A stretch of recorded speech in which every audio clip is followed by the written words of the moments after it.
সময় যে কখন কার কিভাবে বদলে যায় কেউ বলতে পারে না। ভেবে দেখো, রামায়ণের যুগে যেদিন রামচন্দ্রকে রাজপাট দেওয়া হয়েছিল, পরদিনই তাকে জঙ্গলে পাঠিয়ে দেওয়া হয়েছিল। কথাটা কেন বললাম? আজ ইতু সংক্রান্তি। বন্ধুরা, আগের দিন সোনালী ভট্টাচার্য প্রোফাইলে সোনালী কে যখন গৃহহীন করা হচ্ছিল, ও খুব কাঁদছিল যে আমার মা ইতু পেতেছে, সেই ইতুর ঘরটা ফেলে দিয়েছে।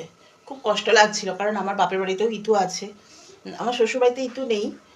বাপের বাড়িতে বিয়ের পর আমি ইতু ছেড়ে দিয়েছি, মানে কি পুজোটা আমাদের বাপের বাড়িতে যেমন দেখেছি ঠাকুমা ঘট পাততেন, আমরা পিসিরা আমরা সবাই মিলে পুজো টুজো করতাম, কিন্তু যেহেতু শ্বশুর বাড়িতে নেই সেহেতু শুধুমাত্র সংক্রান্তি দিন মানে আজকের দিনটা পালন করবো আর কি।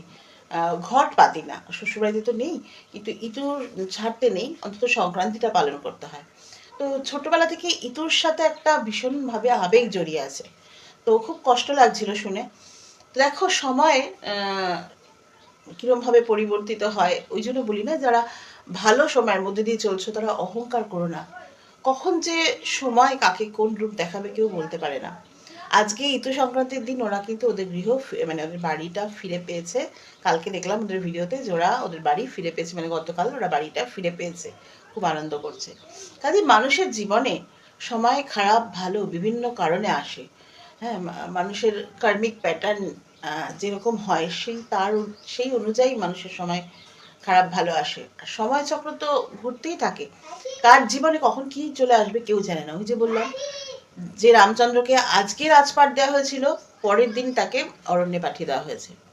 অতএব নিজের ভালো সময় নিয়ে কেউ অহংকার করো না। অনেক অনেক শুভেচ্ছা সোনালী ভট্টাচার্য এবং তার পরিবারকে। তোমরা খুব ভালো থাকো, আনন্দে থাকো। চলো বন্ধুরা, ভিডিওটা শেয়ার করার আগে সবাই মিলে একসাথে একটা অ্যাফার্মেশন করি।